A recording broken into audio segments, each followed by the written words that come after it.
Acompanhamos notícias recentes sobre o cirurgião vascular acusado de matar a ex-esposa e o marido dela em Columbus, Ohio. Um grande júri de Ohio indiciou Michael McKee em 5 acusações. Então, ele não enfrenta mais só acusações de assassinato.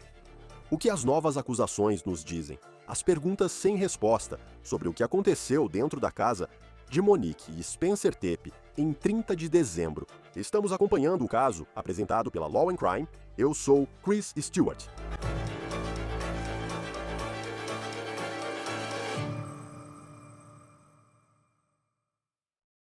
Michael McKee agora enfrenta mais do que 2 acusações de homicídio qualificado. Quero mostrar isso para você. Saiu do condado de Franklin, Ohio, onde fica Columbus. Uma acusação formal com 5 acusações. Um grande júri de Ohio indiciou McKee na sexta-feira.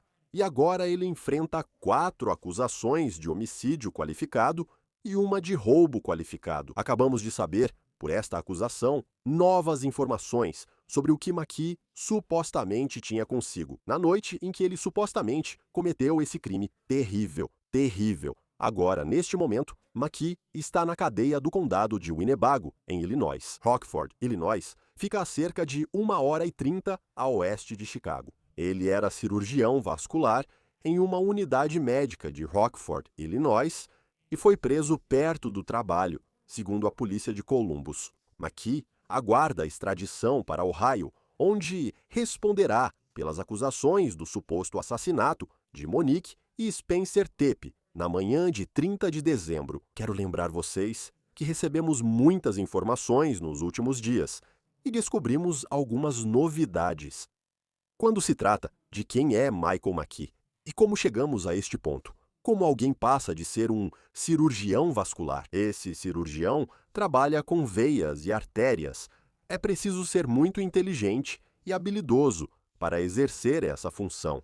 Como alguém chega a isso hoje, ser acusado de assassinar a ex-esposa e o marido dela, com crianças pequenas presentes. Vamos falar de novo sobre o McKee, cirurgião vascular que atuava em Rockford, Illinois, até ser preso. Ele foi preso por agentes federais do Bureau of Alcohol, Tobacco, Firearms and Explosives no fim de semana, perto do trabalho, supostamente em um Chick-fil-A. Estamos esperando conseguir mais informações sobre o que realmente aconteceu lá durante a prisão dele. Também buscamos entender como era o trabalho de McKee como cirurgião vascular. Nos meses, nas semanas, nos dias que antecederam os assassinatos de Spencer e Monique Tepe, agora a ligação de McKee com os Tepe, como eu disse, é através de Monique. Ele já foi casado com ela. O nome de solteira dela é Sabaturski. E a polícia de Columbus ainda não disse qual acredita ser, especificamente, o motivo para que McKee supostamente tenha cometido esses assassinatos. Eles afirmaram, em coletiva, que foi um ataque direcionado e classificaram como violência doméstica. McKee e Monique se divorciaram em 2017 após 2 anos de casamento e seguiram caminhos separados há cerca de uma década. O divórcio parecia amigável nos documentos do tribunal, mas há muito mais por trás disso. Depois, casaram-se em 2015 e mudaram-se para a Virgínia, onde McKee continuou o treinamento como cirurgião vascular. Durante a residência em Roanoke, compraram uma casa. Eles tinham uma casa em Roanoke, enquanto ele morava lá. O casamento, embora tão promissor quanto a carreira médica de McKee, estava desmoronando e terminou rapidamente. Em 2 de maio de 2017, Monique Tepe Sabaterski pediu divórcio no condado de Franklin, Ohio. A petição afirma que, ao pedir o divórcio, ela já morava em Ohio há mais de 6 meses. McKee seguia na Virgínia, ainda na residência em cirurgia. A petição afirma que o casal não tinha filhos, ela não estava grávida ao pedir o divórcio e informa o motivo da separação. A autora afirma que as partes são incompatíveis. Circulam muitos boatos sobre o casamento.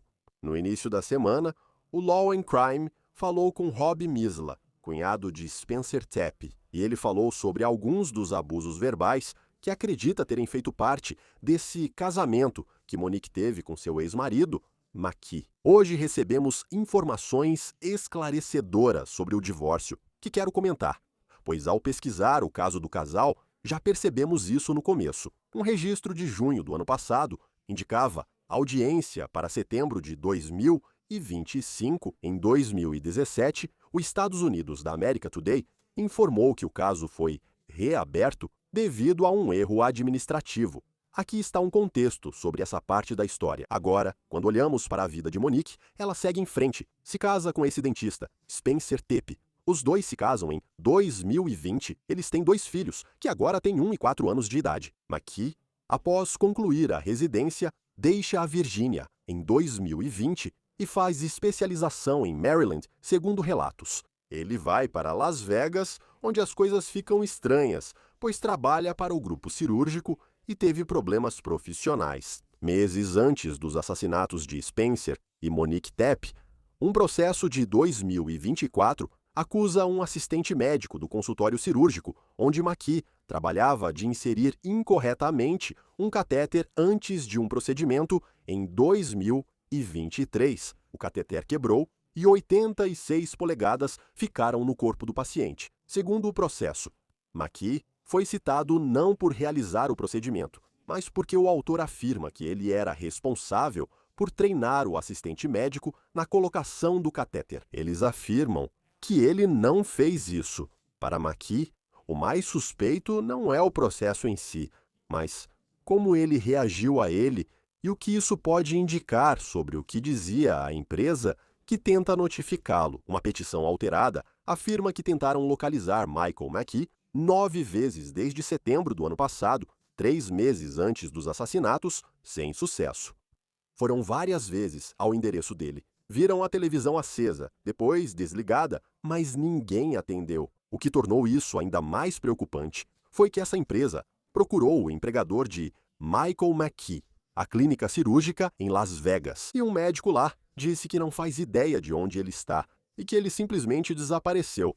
E além disso, eles disseram isso. A licença cirúrgica de McKee para Nevada expirou no meio do ano passado, durante o verão. Atualmente, ele tem uma licença de cirurgião ativa em Illinois, onde ele estava morando. Mas também havia uma ativa na Califórnia. Agora, até este ponto, olhando para o caminho que Monique estava seguindo e o que McKee estava seguindo, e pelo que parece, eles seguiram caminhos separados.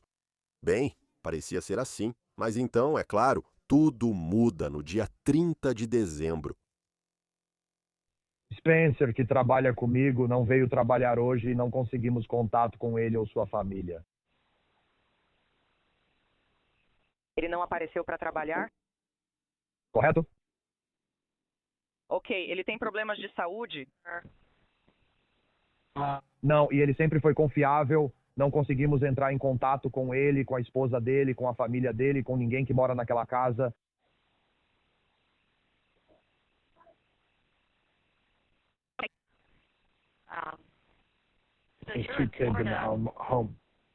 Estou na Flórida e sou o dono. Fui informado pelos meus funcionários que ele faltou ao trabalho e agora administra o escritório. Foi a primeira ligação ao 911 vinda do trabalho do Dr. Spencer Tepe.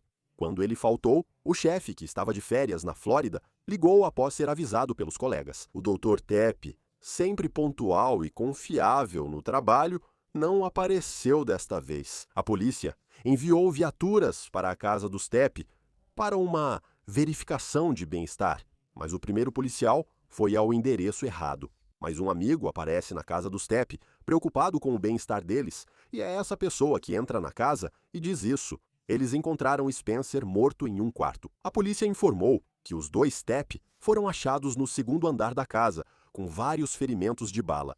Tem um corpo. Tem um corpo dentro. Yeah. Ok, espera um segundo.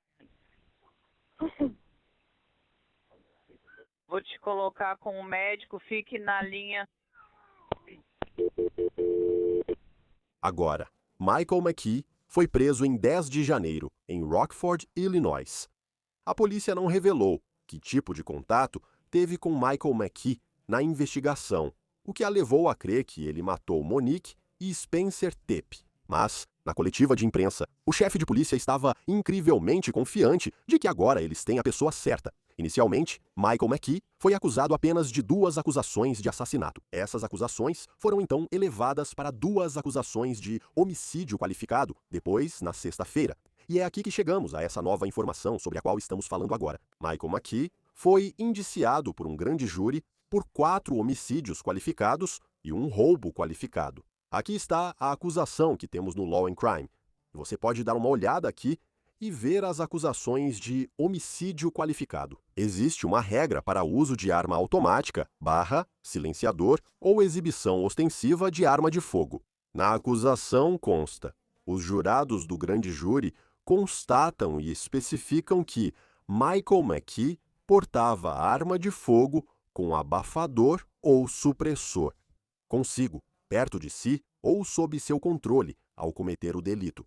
Os promotores parecem acreditar que ele tinha um silenciador na arma usada para matar Monique e Spencer Tepe. Sobre a 5ª acusação, de roubo qualificado, ele está enfrentando agora. O grande júri considerou haver provas suficientes de que McKee invadiu a casa dos Tepe. Ele estava em posse de arma letal ou tentou, ameaçou ou causou dano a alguém. E, segundo a lei de Ohio, ele supostamente fez ambos. Agora também sabemos que a polícia acredita que pode ter a arma do crime que foi usada. McKee morava neste prédio de luxo no bairro Lincoln Park, em Chicago, e essas são imagens que os vizinhos dele nos enviaram da polícia no prédio dela. Após a prisão de McKee, um policial ficou de plantão 24 horas por dia fora do apartamento dele, no 12º andar, durante a investigação. O chefe de polícia de Columbus afirmou que várias armas foram achadas no apartamento dele, incluindo uma possivelmente ligada ao caso. Essa está ligada à cena do crime.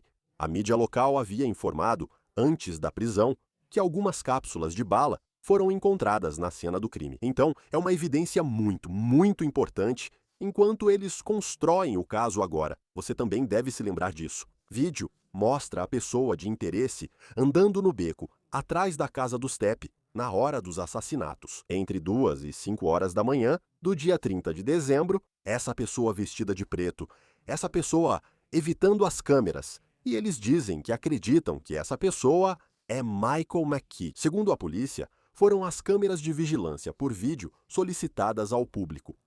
Isso foi realmente uma evidência fundamental para rastrear essa pessoa de interesse, alguém com quem eles queriam conversar, segundo eles, essa pessoa de interesse. Depois, foi até um veículo que chegou pouco antes de Spencer e Monique serem mortos. E então, o veículo saiu pouco depois, indo para Illinois, e o veículo estava registrado em Michael McKee. Uma coisa que não sabemos neste momento, mesmo na entrada daquela acusação que fala sobre a acusação de roubo qualificado que Michael McKee está enfrentando agora.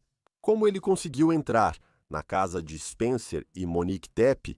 Essa ainda é uma grande pergunta sem resposta neste momento. De novo, a polícia afirmou que não havia sinais de arrombamento. McKee está preso no condado de Rockford, aguardando extradição. Ele apareceu no tribunal na semana passada, em uma breve sessão, e renunciou à audiência de extradição. Tudo agora depende da polícia de Columbus, que está organizando a transferência de McKee para Ohio, caso ele não retorne até uma semana após sexta-feira. Em 23 de janeiro, haverá uma audiência de status no caso dele. Participe para discutir esse novo desdobramento. Rich Schoenstein, advogado de julgamento, obrigado por estar conosco no Law and Crime. O que podemos? Porque vemos, e neste momento, ainda estamos tentando conseguir a acusação formal nós mesmos. Mas essa acusação com 5 pontos, pelo que podemos ver nos registros do tribunal online, o que você entende disso? Parece uma acusação de homicídio qualificado a mais grave. Existem, na verdade, 6 possibilidades diferentes. De acordo com a lei de Ohio, homicídio qualificado é a acusação mais grave. Traz as penalidades mais severas e, de fato, inclui a possibilidade de pena de morte. Ainda não vejo sinais de que estejam buscando isso. E geralmente é baseado em premeditação, que, se você observar o que estamos ouvindo sobre essa acusação, parece ser o que as autoridades acham que aconteceu aqui. Tem também a parte sobre o uso de arma de fogo automática, silenciador ou exibição de arma. Isso significa que ele supostamente usou um silenciador nesses assassinatos? Gostaria muito de ver a acusação formal. Sei que você disse que está procurando por ela. Isso talvez indicaria isso, mas sugere potencialmente que um silenciador foi usado. E isso seria um fator enorme neste caso. Sim, ainda há muitos detalhes desconhecidos e seguimos trabalhando nisso.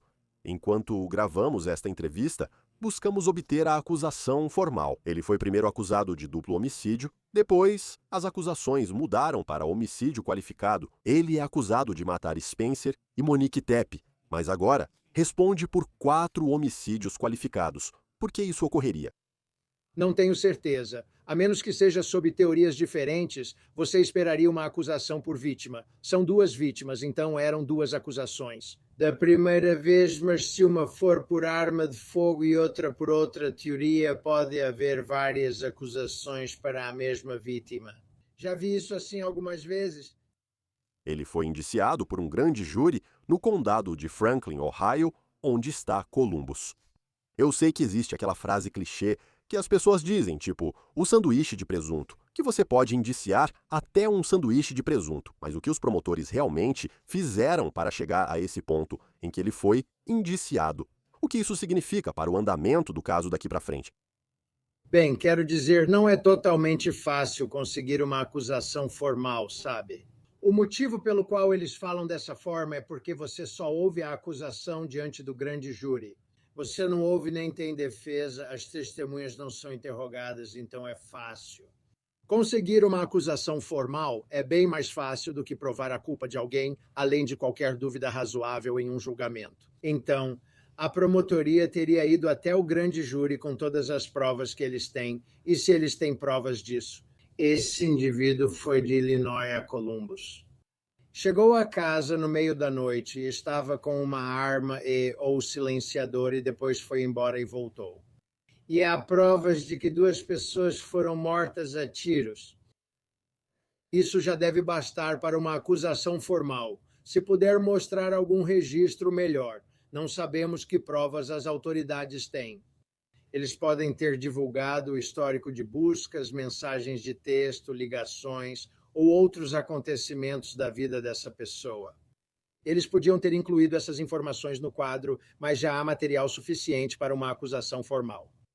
E eu sei que ainda estamos bem no começo, quero dizer, ele ainda está em Illinois neste momento. Enquanto estamos conversando agora, ele nem voltou para Ohio ainda. Não sabemos quanto tempo levará até o julgamento, mas ele já foi formalmente acusado das 5 acusações. Isso quer dizer que talvez o histórico do celular dele revele algo ou que outras evidências possam surgir. Como os promotores podem incluir mais acusações? Como é esse processo? Se houver mais evidências, você acrescenta mais acusações. Tipo, você precisa ir diante de um grande júri, sabe? Continuar indo diante de um grande júri enquanto constrói seu caso, se quiser acrescentar mais acusações. Em geral, se quisesse apresentar novas acusações, buscaria uma acusação substitutiva ao invés de só mais evidências. Se for só mais evidências, ele já foi acusado de homicídio qualificado. Se só servirem como mais provas desse nível, não precisam de nova acusação, só reúnem mais evidências. A polícia e autoridades de Columbus ainda trabalham para trazê-lo de volta a Ohio, vindo de Illinois. Como um indiciamento por grande júri impacta? Acho que isso inclui a urgência de levá-lo para Ohio para enfrentar as acusações. Bem, isso deveria facilitar. E, aliás, Chris, acho que já conversamos sobre isso antes. Cresci em Columbus, minha verdadeira cidade natal, onde morei por alguns anos. E o fato de você tê-lo indiciado torna o processo de extradição um pouco mais fácil. Ele pode até mesmo abrir mão da extradição. Não sei se ele já tem advogado, talvez abra mão e venha para Columbus voluntariamente. Lutar contra isso não trará vantagem nem será uma proposta vencedora. Ninguém evita extradição por uma acusação de assassinato nos Estados Unidos da América. Então, mais cedo ou mais tarde, ele estará em Columbus para responder a essas acusações. Ainda há muito a ser contado sobre o lado dele e sua possível defesa. Seja qual for seu advogado, Sei que ele desistiu da extradição na semana passada. Agora, ele só aguarda a polícia de Columbus organizar a logística para levá-lo de volta. Ele teve um defensor público na audiência. Como cirurgião vascular, quero dizer, tenho certeza de que financeiramente ele se saiu muito bem. Então, talvez ele não se qualificasse para um defensor público. Ou talvez eu deva perguntar sobre isso. Quero dizer, se ele era alguém que ganhava 6 dígitos, tipo, isso é algo? Onde ele seria, então, obrigado a contratar um advogado de defesa particular, em vez de, tipo, ter esse defensor público que ele teve em Illinois para uma audiência bem breve. Antes de tudo, eu tinha esquecido que ele abriu mão da extradição. Em segundo lugar, muitas vezes o réu recebe um defensor público nomeado no início, enquanto ainda escolhe quem o representará. E especialmente porque ele vai precisar de um advogado baseado em Columbus, eu não deveria dizer precisar. Acho que ele poderia contratar um advogado de outro estado, mas deveria preferir um de Columbus. Que conheça as leis de Ohio, que conheça o júri de Ohio, que conheça os promotores de Ohio. Se ele quiser um acordo, deve buscar alguém local, se possível. Eu trabalho com litígios comerciais, como você sabe, e nunca presumo a capacidade financeira de ninguém. Tem muita gente por aí que já ganhou muito dinheiro e por um motivo ou outro não tem dinheiro agora. E eu entendo que esse indivíduo tem alguns processos contra ele, então isso pode ser um fator, então eu não sei qual é a situação financeira dele.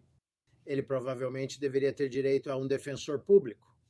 Sim, não, é um ponto justo. Mesmo sendo cirurgião vascular, cada um tem uma situação financeira diferente. Ohio adota a pena de morte. Qual o critério? Sei que ele enfrenta acusação de homicídio qualificado, mas qual é o critério? O que normalmente é exigido para alguém poder receber pena de morte nesse tipo de caso? Não estudei o Estatuto de Ohio. Normalmente há fatores agravantes como o uso de arma de fogo. Pode ser um fator agravante, a premeditação pode ser um fator agravante. O silenciador, se houver um, também entraria em questão aqui. Se ele realmente dirigiu de Illinois até Ohio, com uma arma e um silenciador, entrou em uma casa, matou 2 pessoas e depois voltou dirigindo. Isso provavelmente já permitiria alegar fatores agravantes para a pena de morte, pois demonstra premeditação. Uso de arma letal, aliás. 2 crianças estavam na casa. Bem, Você pode alegar que ele colocou outros, inclusive crianças, em risco ao cometer o crime. Acho que ele está sendo acusado de invasão de domicílio, mas você pode alegar que cometeu assassinatos durante outro crime. Isso pode agravar a situação. Creio que há elementos para sustentar a acusação, se os promotores quiserem. Às vezes, promotores escolhem não pedir pena de morte, mesmo podendo. Isso complica tremendamente o processo, torna o trabalho deles muito mais difícil para conseguir uma condenação. Vários fatores influenciam nisso, então eu apenas observaria essa parte do caso por agora. seja um defensor público ou um advogado caro e experiente, quem assumir a defesa dele pode ser de alto perfil. Quem sabe como isso vai acontecer? Essa pessoa se encontra com ele no primeiro dia em Ohio. O que ocorre é que, ao tentar prever uma defesa, muitas vezes os casos são assim. A promotoria tem provas bem incriminadoras contra ele. Bem, acho que antes de tudo, em qualquer caso desse tipo, você quer entender a competência do seu cliente. Você quer ter certeza de que não há nenhum problema imediato relacionado à capacidade mental ou algo assim que possa influenciar. Isso aconteceu na Califórnia com Nick Reiner. É importante entender essa questão. E então você precisa tentar descobrir qual é a defesa. Sabe, existe uma defesa do tipo, eu não fui a pessoa que fez isso? Ou existe uma defesa do tipo, eu sou a pessoa que fez isso? Mas existe alguma outra circunstância que precisa ser levada em consideração, por exemplo, insanidade, legítima defesa ou algum outro fator atenuante. E então, claro, em um caso como esse, que pode ser um caso capital, você realmente fica de olho nas penalidades. Sua prioridade máxima em casos capitais é manter o cliente vivo. E você pode focar parte da sua atenção nisso mais do que no mérito do caso em si.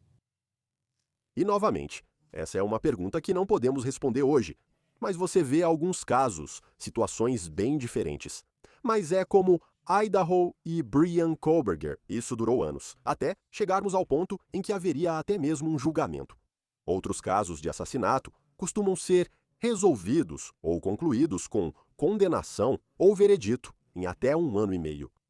O que determina se um caso vai ser um desses que dura tanto tempo assim? Ainda em 2028, 2029, debatemos se Michael McKee cometeu esses assassinatos, ou se é um daqueles casos em que há um caminho rápido para um veredito, o que ocorre em alguns casos.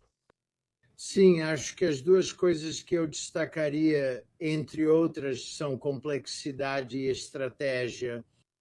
A complexidade do caso afeta todos, a promotoria na compreensão e a defesa na análise das provas e definição da estratégia.